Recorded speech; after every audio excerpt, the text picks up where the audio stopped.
आप सभी को मेरा नमस्कार।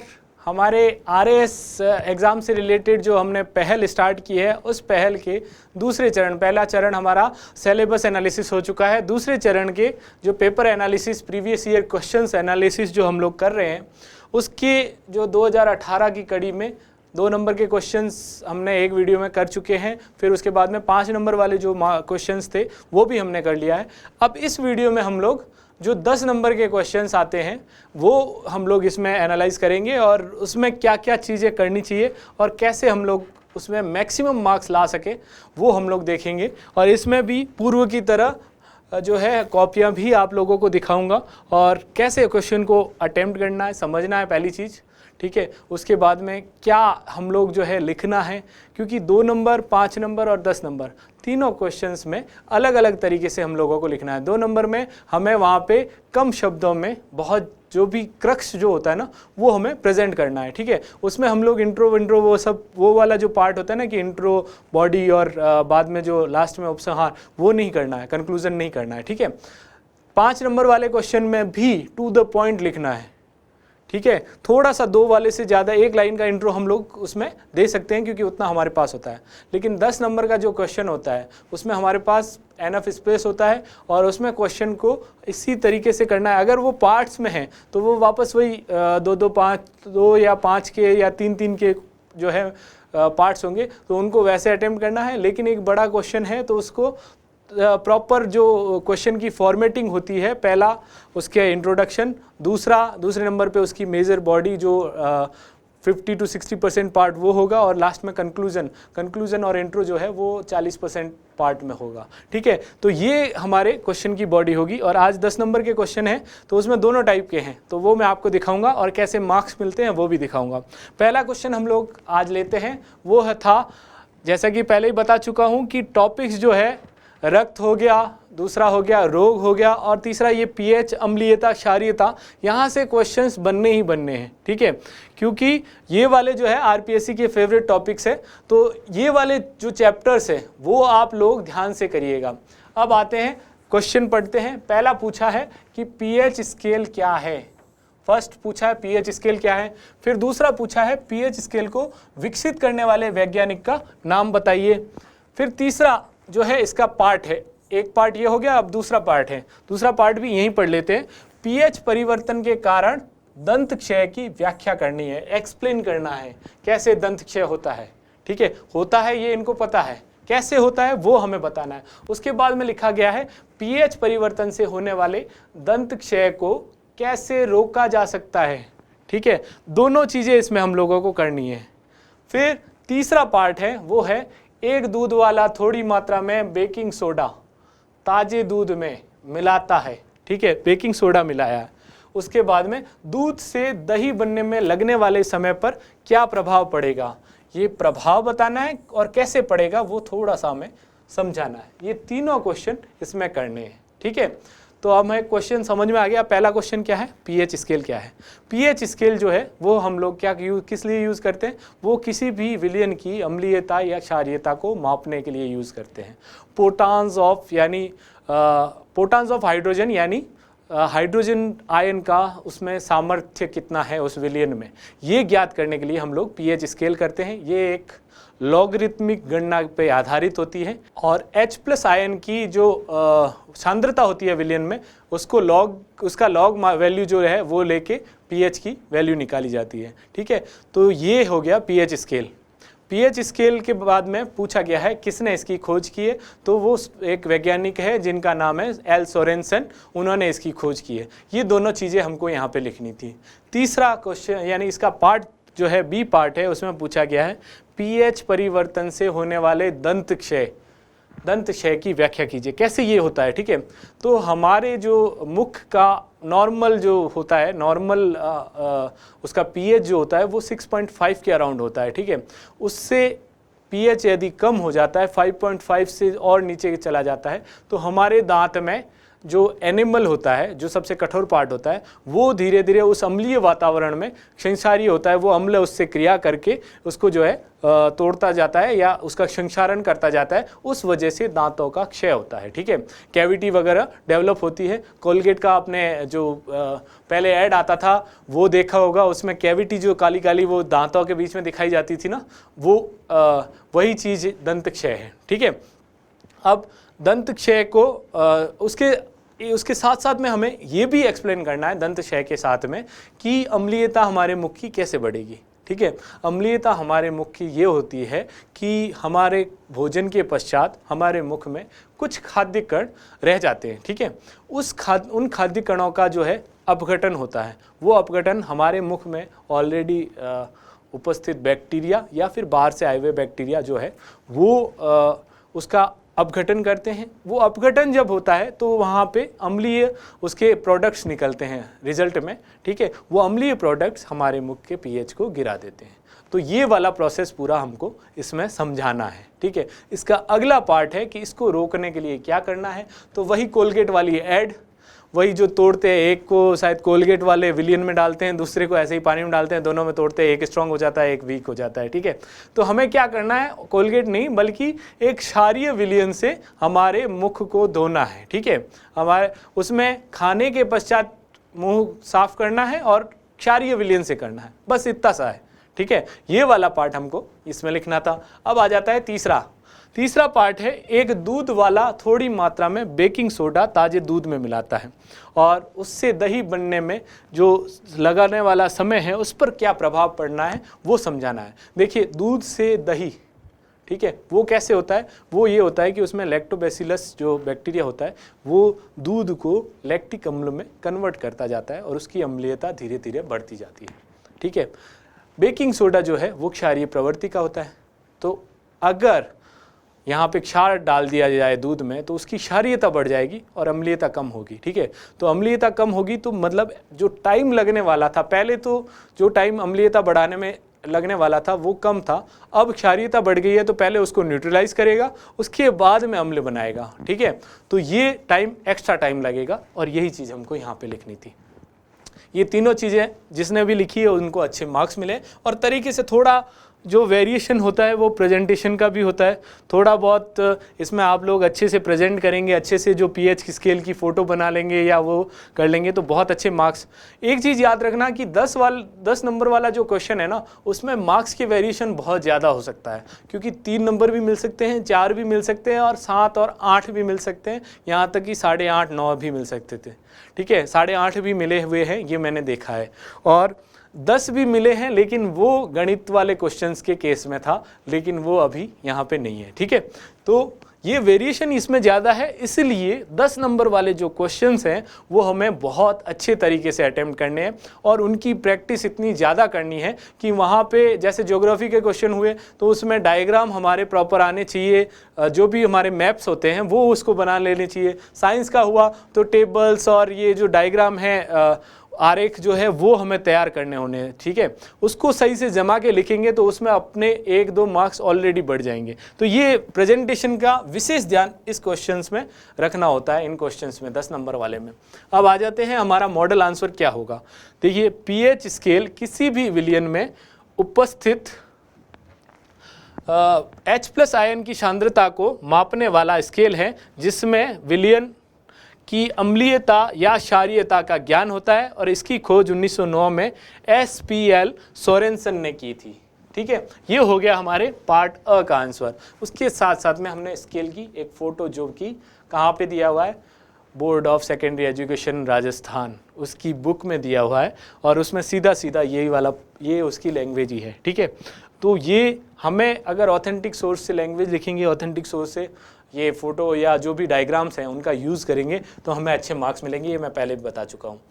आगे दूसरा जो ब पार्ट है, ब पार्ट में क्या लिखना था कि दंत क्षय, तो ये लिख दो कि मानव के मुख का सामान्य पीएच 6.5 होता है। भोजन के उपरांत मुख में अवशिष्ट खाद्य पदार्थों का बैक्टीरिया द्वारा अपघटन होता है, जिससे अम्लीयता बढ़ती है और मुख का पीएच 5.5 से कम हो जाता है कई बार। इससे दांतों का एनेमल संक्षारित होने लगता है, इनेमल कह सकते हैं या एनेमल जो भी लिख सकते हैं। ठीक है, यही दंत क्षय है और इसे भोजन के बाद मुख साफ करके तथा क्षारीय दंत मंजन का प्रयोग करके रोका जा सकता है। सिंपल इतना लिखना था और ये आपका अच्छा हो जाता।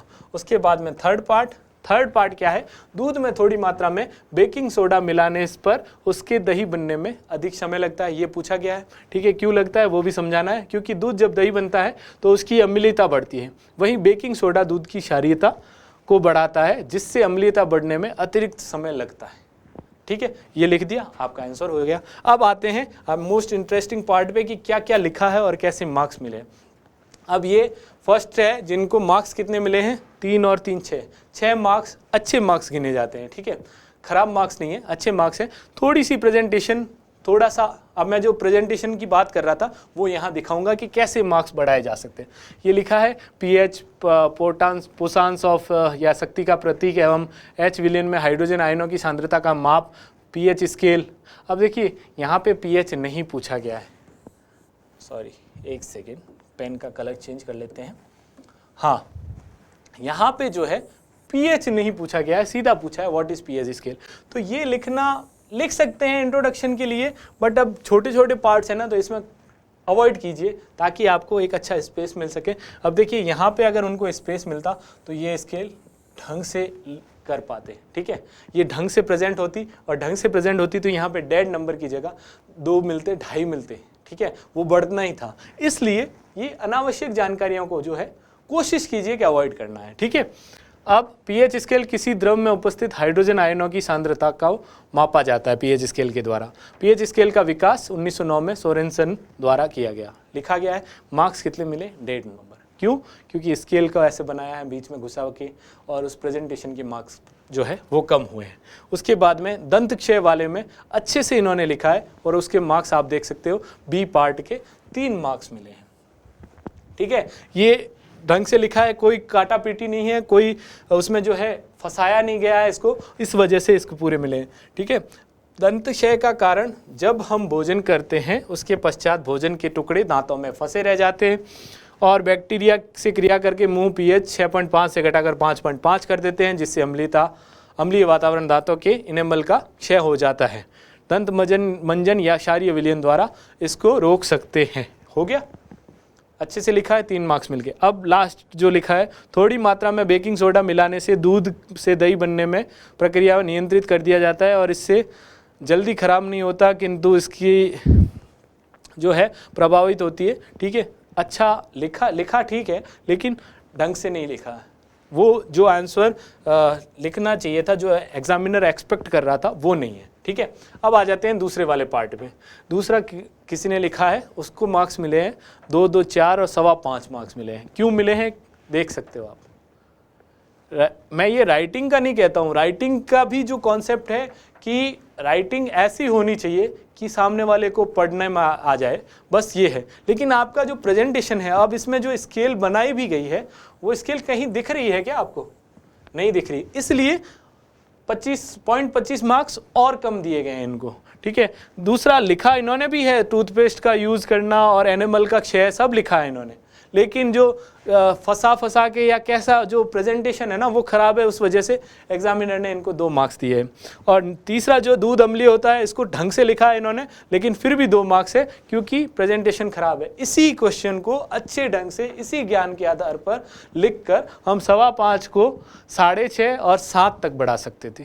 ठीक है, तो ये हमेशा ध्यान रखना है। और ये क्यों होता है इसका रीज़न भी मैं पहले बता चुका हूं, क्योंकि जो क्वेश्चंस आपको नहीं आते हैं उनको अनावश्यक रूप से आप अटेम्प्ट करते हैं, टाइम वेस्ट करते हैं, और यहाँ पे आपका टाइम खराब होता है, टाइम बचता नहीं है, और आप जो है ये यहाँ पे क्वेश्चंस मार्क्स जो है वो कम आते हैं। अब आ जाते हैं नेक्स्ट क्वेश्चन पे। नेक्स्ट क्वेश्चन हमारा जो है वो क्या है, वो है संचार निकाय में आकाश तरंग और अंतरिक्ष तरंग संचरण के मध्य अंतर कीजिए। ठीक है, क्या करना है, आकाश तरंग, ठीक है, स्काई वेव्स और स्पेस वेव्स, इसमें जो है हमें अंतर करना है, सिर्फ अंतर करना है। ठीक है, दोनों को नहीं परिभाषित करना है, सिर्फ अंतर करना है। दूसरा, विद्युत चुंबकीय तरंगों के भू तरंग, व्योम तरंग, आकाश तरंग के आरेख तैयार कीजिए। इनके जो है डायग्राम देने हैं, आरेख अलग अलग भी कर सकते हो, साथ में भी कर सकते हो। ठीक है, तीसरा है निम्न के आवृत्ति परास लिखिए। AM प्रसारण, टेलीविजन, उपग्रह, संचार। इसमें थोड़ा बहुत इंट्रोडक्शन देना चाहो तो दो, बाकी ये सीधा क्वेश्चन है, सीधा जिसने लिखा उसको 7-8 मार्क्स मिलते हैं, ठीक है, अच्छा लिखा होगा तो किसी ने, ठीक है। अब पहला चीज़ है संचार निकाय में आकाश तरंग और स्पेस वेव्स यानी अंतरिक्ष तरंग में अंतर। आकाश तरंग जो होती है वो होती है कि यहाँ से हमने तरंग भेजी और वो हमारे आकाश से वापस लौटकर परावर्तित होकर आ जाती है, ठीक है। वो परावर्तित कहाँ से होती है? आयन मंडल में। आयन मंडल में ऐसी परतें होती है जो उन तरंगों को वापस परावर्तित कर देती है, ठीक है। ये होगी आकाश तरंग। इनका प्रयोग जो होता है वो रेडियो आदि के प्रसारण में पहले किया जाता था। दूसरा, इनकी जो रेंज होती है, फ्रीक्वेंसी रेंज, वो 3 से 30 मेगाहर्ट्ज तक होती है, ठीक है। और ये जो है, ये आप लोग इनको जो यहाँ से ग्राउंड से भेजा जाता है, वहाँ से परावर्तित होकर एक बड़े एंटीना इनके जो रिसीव करने के लिए बड़े आकार के एंटीना लगाने की ज़रूरत होती थी, तो वो उसके द्वारा ये होता था, ठीक है। ये एग्जाम्पल हो गया, हमने उसका ये दे दिया। अब आ जाते हैं अंतरिक्ष वेव। अंतरिक्ष वेव जो है वो आयन मंडल से परावर्तित नहीं होती, बल्कि ये सीधा यहाँ से जाती है और ऊपर उपग्रह उसको कैच करता है और उपग्रह उसको वापस नीचे भेजता है, ठीक है। तो ये जो है आयन मंडल से परावर्तित नहीं होती, ये हो गया पहला अंतर। दूसरा जो है, इसका प्रयोग टेलीविज़न, सैटेलाइट संचार आदि में किया जाता है, ठीक है। तीसरा इसका कर देते हैं कि इसकी जो फ्रीक्वेंसी है ना वो ज़्यादा होती है, 30 मेगाहर्ट्ज से ज़्यादा जो भी होगी वो इसकी फ्रीक्वेंसी होती है। तो ये तीनों हम अंतर लिख लेते, ठीक है, एग्जाम्पल डाल देते और उसके साथ साथ में अगर हम लोग इनका आरेख डाल देते तो हमारा ये पार्ट कंप्लीट हो जाता। दूसरा पार्ट पूछा गया है विद्युत चुंबकीय तरंगों के भू तरंग, व्योम तरंग और आकाश तरंग के संचरण के आरेख दीजिए। ये आरेख हमें डायरेक्ट बनाने हैं और ये इंफॉर्मेशन टेक्नोलॉजी की जो बुक आती है RBSC की, पहले 2016-17 वाले एडिशन की, उसमें डायरेक्ट दिया हुआ है, ठीक है। तो वही आरेख हमको यहाँ पे बनाना है। इसीलिए कहता हूँ ऑथेंटिक सोर्सेज से पढ़िए। जिस किसी ने ऑथेंटिक सोर्स से पढ़ा है उसको ये आरेख ध्यान में रहता है, ठीक है। अब जो होती है भू तरंग, क्या होती है? भू तरंग यानी जमीन से जमीन, बाकी कोई मतलब नहीं। तो वो जो है थोड़ी सी वक्रीय होती है, ठीक है। ये हो गया यहाँ पे ट्रांसमीटर, ये हो गया उसका रिसीवर, रिसीवर ट्रांसमीटर, ठीक है, यहाँ से गई और यहाँ तक पहुँच गई, ये भेजना है। लेकिन ये क्या होता है, थोड़ा सा जो है कम डिस्टेंस तक ही जा पाएगी, ठीक है। तो ये हो गया भू तरंग का आरेख। दूसरा होता है हमारा, ये हमारा हो गया आयन मंडल। दूसरा क्या पूछा गया है? दूसरा व्योम तरंग यानी स्काई वेव, ठीक है, आकाश तरंग, व्योम तरंग। ये यहाँ से इसको थोड़ा सा ऐसा कर्वी बना देना कि ये यहाँ से परावर्तित होकर आ रही है, ठीक है। तीसरा आरेख जो है वो उपग्रह संचार, जो यहाँ से परावर्तित नहीं होती, उपग्रह से परावर्तित होती है, वहाँ पे उपग्रह लगा देते, ठीक है। ये हमारे आरेख तैयार हो गए। सिंपल से आरेख ऐसे ही बनाने थे हमारे को और हमारे मार्क्स आ जाते, ठीक है। थोड़ा सा एक्सप्लेनेशन अगर हम लोग देना चाहते हैं तो वो देख सकते हैं, बाकी ज़रूरत नहीं थी। तीसरा, निम्न की आवृत्ति परास लिखिए। अब आवृत्ति परास जो इनके है वो हमें याद होने चाहिए और उसी हिसाब से हमको लिखने चाहिए, और ये हम लिख देते तो हमारा हो जाता। अब आ जाते हैं आंसर पे। तो आंसर क्या है? सिंपल सा था, फैक्चुअल क्वेश्चन था, इसमें ज़्यादा कुछ करना नहीं था, बस यही देखिए, आकाश तरंग और अंतरिक्ष तरंग, ठीक है। इस तरंग संचरण में रेडियो तरंगे आयन मंडल द्वारा परावर्तित होती है, वहाँ परावर्तित नहीं होती बल्कि उपग्रह द्वारा ग्रहित और प्रेषित होती है, ठीक है। दूसरा, इसमें 3 से 30 मेगाहर्ट्ज आवृत्ति की रेडियो तरंगें प्रयुक्त होती है, वहाँ 30 मेगाहर्ट्ज से ज़्यादा वाली प्रयोग होती है, ठीक है। आगे रेडियो प्रसारण आदि में प्रयुक्त, टीवी प्रसारण आदि में प्रयोग। अब ये वाला फोटो यहाँ पे भी बना सकते थे, ये उसका आरेख है। थोड़ी सी मेरी ड्राइंग के लिए मुझे माफ़ कीजिएगा क्योंकि मेरी ड्राइंग थोड़ी अच्छी नहीं है, बट यही वाला फ़ोटो जो है हमारे बुक में दिया गया है, उसको आप ढंग से देख लीजिए। ये वाली हो गई हमारी ग्राउंड भू तरंग, फिर ये वाली हो गई हमारी, यहाँ पे थोड़ा सा हमें लिखना चाहिए था, यहाँ पे लिख लेते हैं स्काई वेव्स, ठीक है, और ये हमारी होगी स्पेस वेव, ठीक है। तो ये आरेख हमको वहाँ पे बनाना था। अब आ जाते हैं नेक्स्ट पार्ट पे। नेक्स्ट पार्ट जो है हमारा आवृत्ति परास, ये फैक्चुअल है। AM प्रसारण, जो रेडियो में AM होता है, FM और AM प्रसारण जो होता है वो 540 से 1600 किलोहर्ट्ज़ का होता है। यहाँ पे जो है लगभग परास पूछा गया था, लगभग भी लिखते किलो हर्ट्ज़ में, ये मेगा हर्ट्ज़ में, ये गीगा हर्ट्ज़ में, ये भी लिखते, थोड़ा बहुत ऊपर नीचे हो भी जाता तो भी मार्क्स मिलने थे। लेकिन वो जो है एक सामान्य समझ जो है वो RPSC चाहता था कि एटलीस्ट समझ तो है। टीवी जो है वो 30 से 300 मेगा हर्ट्ज़ में चलती है और उपग्रह संचार जो है वो 3.7 गीगा हर्ट्ज़ से ज़्यादा जो है उस आवृत्ति की परास में यूज़ होता है, ठीक है। ये हो गया हमारा। ये वाला क्वेश्चन जो है ये थोड़ा सा क्या है कि एकदम सरप्राइज टेस्ट जैसा था, लोगों ने एक्सपेक्ट नहीं किया था इस क्वेश्चन को, इसलिए इसके जो है आंसर्स या तो किसी ने क्वेश्चन छोड़ा है या किसी ने थोड़ा बहुत प्रयास किया है, लेकिन इसको तैयार करके नहीं गए थे। तो ऐसे वाले क्वेश्चंस भी हम लोग अपने कोर्स में जो मतलब अनएक्सपेक्टेडली आते हैं ना, वो वाले क्वेश्चंस भी हम लोग मैप करने की कोशिश करेंगे ताकि आपका कोई पार्ट छूटे नहीं। ठीक है, अब ये देख लीजिए, कुछ भी डाला है, ठीक है, कुछ भी डाला है, लेकिन इन्होंने एक चीज़ अच्छी की है कि इन्होंने इसमें टाइम वेस्ट नहीं किया, नहीं आता था छोड़ दिया। ठीक है, ये सिंपल डाला और मार्क्स हो गए 0। अब जो कहते हैं ना कि दे देते हैं ऐसे मार्क्स नहीं मिलते। अब आ जाओ दूसरे वाले पे, ये व्योम तरंग, ये आकाश तरंग, कम आवृत्ति की तरंगे, अधिक आवृत्ति की तरंगे, आयन मंडल की तरंगों का प्रयोग, और आयन मंडल की तरंगों का प्रयोग नहीं सुदूर संवेदी तकनीक में, उपग्रह संचार में। ठीक है, ये वाला हो गया पोर्शन। अब आप देख लो क्या है, थोड़ी बहुत समझ थी इनको, थोड़ी बहुत समझ की वजह से इन्होंने अटेम्प्ट किया। 10 नंबर के क्वेश्चंस जो है कोशिश कीजिए अटेम्प्ट करने की, मार्क्स नहीं आएंगे तो 0 आएंगे, वो भी आपके पास जब टाइम बचे, ये नहीं कि ऐसा नहीं आता हुआ करेंगे। ठीक है, पहले वो बाकी सारे कर लीजिए और फिर 10 नंबर का क्वेश्चन ज़रूर अटेम्प्ट कीजिए। अब इनको जो है फर्स्ट वाले पोर्शन में इन सिर्फ इतने वाले इस चीज़ों पे फैक्चुअल पूरा नहीं लिख पाए, फिर भी इनको 2 मार्क्स मिले। बाकी वाले पोर्शन में ये माइक्रोवेव इंफ्रारेड लिखा है, बहुत भारी गलतियाँ की है इन्होंने, इस वजह से दूसरे वाले में आयन मंडल थोड़ा बहुत आइडिया था, लेकिन ये फ़ोटोज़ जो है ना, वो फ़ोटो ऐसे तैयार किए हैं कि सही से दिखते भी नहीं है, और बाकी जो फालतू गलतियों की वजह से इनको मार्क्स जो है 0 मिले हैं। तो ऐसे ही क्वेश्चंस है वो होते हैं। अब एक और आ जाते हैं, इसमें सबसे ज़्यादा मार्क्स वाला ये मेरे को मिला। इसमें भी अगर प्रेजेंटेशन ठीक होता तो मेरे ख्याल से इनको 5 मार्क्स तो मिल ही जाने थे, 5 या 5.5 लगभग। ठीक है, स्पेस वेव्स, इसमें आयन मंडल की तरंगों परावर्तित का सहारा लिया जाता है, ये पृथ्वी की वक्रता से प्रभावित नहीं होती। ये स्पेस वेव्स का लिखा है, स्काई वेव्स, ये इन्होंने आरेख भी थोड़े बहुत कोशिश की है बनाने की, लेकिन उतने अच्छे नहीं बनाए, फिर भी इस के लिए इनको 2 मार्क्स इनमें मिल गए, और आरेख में भी थोड़ा बहुत एग्जामिनर ने दया दिखाकर 2 मार्क्स दिए। थोड़ा ढंग से अगर ये अंतर ऐसे लिखते तो 2 की जगह 2.5 भी आ सकते थे, क्योंकि ये परावर्तन वाला और इनको कॉन्सेप्ट पता था। अब आते हैं नेक्स्ट क्वेश्चन पे, तो वो नेक्स्ट क्वेश्चन है खाद्य परिरक्षण। पहला चीज़ फूड प्रिजर्वेशन, उसके सिद्धांत क्या है, हमको लिखने हैं प्रिंसिपल, ये नहीं लिखना है खाद्य परिरक्षण क्या है। ठीक है, पहला इंट्रोडक्शन में एक लाइन में हम लोग दे सकते हैं खाद्य परिरक्षण क्या है, लेकिन मेजर हमारा फोकस जो होना चाहिए वो होना चाहिए क्या सिद्धांत है।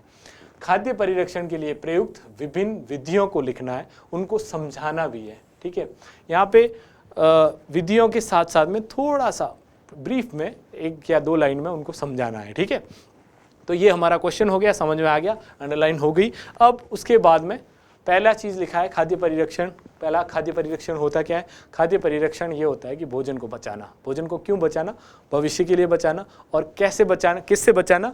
भोजन नष्ट कैसे होता है? या तो कोई कीटाणु विटाणु उसमें आ जाते हैं, फंगल वो जो होता है वो हो जाता है, उस पर फफूंद लग जाती है ना, वो हो जाता है। दूसरा उसका जो है खुद डिग्रेडेशन होता है, धीरे धीरे वो खुद जो है उसका अपघटन हो जाता है। ठीक है, ये दोनों चीज़ें हो, या फिर कोई बारिश की वजह से या कोई पंछी या पशु वगैरह उसको नष्ट कर दे, ये तीनों वजह से इनका फूड का जो है खराबी होती है। अब इसको बचाना है हमको, ताकि ये भविष्य में हमारे काम आ सके, भविष्य में इसको खाने के लिए यूज़ कर सकते हैं। ठीक है, ये हो गया हमारा फूड प्रिजर्वेशन का कॉन्सेप्ट। अब इसके सिद्धांत क्या है? तो सिद्धांत, तीनों सिद्धांत सिंपल सिद्धांत है। पहला, इस कैसे खराब होता है? पहला खराब मैंने बताया कि उसमें जो है सूक्ष्म जीवों द्वारा जो अपघटन होता है उसको रोकना या धीमा करना। ठीक है, फर्स्ट सिद्धांत फूड प्रिजर्वेशन का यही है। सेकंड सिद्धांत क्या है? सेकंड सिद्धांत ये है कि जो स्वतः अपघटन होता है फूड इसका, जो किसी भी खाद्य पदार्थ का, उसको रोकना या उसको धीमा करना। तीसरा क्या है? तीसरा जो है बाह्य जो कारक थे, कैसे पशु पक्षी कीट आदि से जो नुकसान होता है, और बाकी जो मानव के यांत्रिक वाले कामों से भी जो नुकसान होता है, जैसे गाड़ी में चढ़ा रहे हैं वो गिर गया, या वो किसी जगह मतलब सड़ गया, बाहर पड़ा सड़ गया, तो यांत्रिक कारणों से जो उसमें क्षरण होता है या क्षय होता है उसको भी रोकना। तो ये तीनों जो है सिद्धांत इसके फूड प्रिजर्वेशन के हैं। अब आ जाते हैं इसका प्रयुक्त विभिन्न विधियाँ। तो विभिन्न विधियों में पहली विधि है कि उसमें से देखो, फूड खराब होने के लिए पहला इन्फेक्शन कैसे होगा, ठीक है, किसी भी बैक्टीरिया या जीवों की जो है उसकी वृद्धि के लिए क्या इंपॉर्टेंट चीज़ होती है, एक होती है उसमें नमी होनी चाहिए, तो हम लोग नमी को बाहर कर देते हैं, ठीक है। तो पहली चीज़ यही है कि उसको डिहाइड्रेशन कर दीजिए या उसकी नमी को बाहर कर दीजिए। तो हम लोग देखते हैं ना छत पे कुछ चीज़ें सुखा देते हैं कि हमारे जैसे इसके वेस्टर्न राजस्थान में सब्जियां जो होती है ना, जो बारिश के टाइम में होती है, जैसे टिंडे और ये, इनको काट के और सुखा दिया जाता है, काचरे को और ये सुखा दिया और बाद में उसको यूज़ लिया जाता है। सांगरी हुआ, ठीक है, इनको सुखा के यूज़ लिया जाता है। डिहाइड्रेशन हो जाता है तो फिर उसका उसमें अपघटन नहीं होता, पहला चीज़। दूसरा क्या होता है कि उसको तापमान के जो परिवर्तन के द्वारा उसमें बैक्टीरियल वृद्धि को कम किया या रोका जा सकता है, जैसे दूध का पाश्चरीकरण, ठीक है, आ गया समझ में। तीसरा होता है परासरणीय सिद्धांत जो होता है, परासरण दाब का, उसको यूज़ करके, उसको कैसे यूज़ करते हैं, हमारे पूर्वजों को परासरण दाब भले ही नहीं पता हो लेकिन उसका यूज़ हमको पता था। कैसे क्या, देखो, नमक डाल दो किसी चीज़ में, शक्कर डाल दो और उसकी वजह से क्या होता है, परासरण दाब जो है वो बाहर जो है कॉन्सेंट्रेशन पानी की कम होती है और वो उस खाद्य पदार्थ में से पानी की जो कॉन्सेंट्रेशन है वो खींच लेता है, ठीक है, उसकी वजह से वहाँ पे नमी कम हो जाएगी और बैक्टीरियल वृद्धि को भी रोक देता है। ये सिंपल सा सिद्धांत है। तो नमक, शक्कर इसमें डाल के उसको रोकना, ठीक है। उसके अलावा क्या है, चौथा क्या हो गया, प्रिजर्वेटिव्स जो होते हैं, परिरक्षक जो होते हैं, उनको यूज़ करना। परिरक्षक में क्या क्या आएंगे, जैसे तेल हो गया, ठीक है, तेल में जैसे अचार वगैरह डालते हैं ना, तेल में डूबा रहता है तब तक नहीं खराब होता है, लेकिन कोई भी उसके अचार का, कोई भी पिकल का जो ऊपर का पार्ट तेल से थोड़ा सा ऊपर आता है, 2-4 दिनों बाद में आप देखेंगे उस पर फफूंद आ जाती है। तो ये तेल जो है परिरक्षक है, नमक परिरक्षक है, शहद परिरक्षक है। ऐसे परिरक्षकों का, एंटीऑक्सीडेंट्स का यूज़ करके हम लोग उसको बचा सकते हैं। एक और विधि है, वो है विकिरण, जो है रेडिएशन का यूज़ करके उसमें से जितने भी बैक्टीरिया है उसको ख़त्म कर दो और उसको पैक ऐसे टाइटली एयर टाइट कंटेनर या एयर टाइट जो है पैकेज में पैक कर दो, तो वो वाला प्रोसेस हो गया। यही हमें विधियाँ लिखनी थी और इसी को थोड़ा सा ब्रीफ में समझा देते तो ये हमारा आंसर हो जाता। अब देख लो, पहला लिखा है खाद्य पदार्थों को की जीवन अवधि को बढ़ाते हुए उसे दूषित होने, सड़ने या खराब होने से बचाने के लिए प्रयुक्त तकनीकों को खाद्य परिरक्षण कहते हैं या खाद्य परिरक्षण है, ठीक है।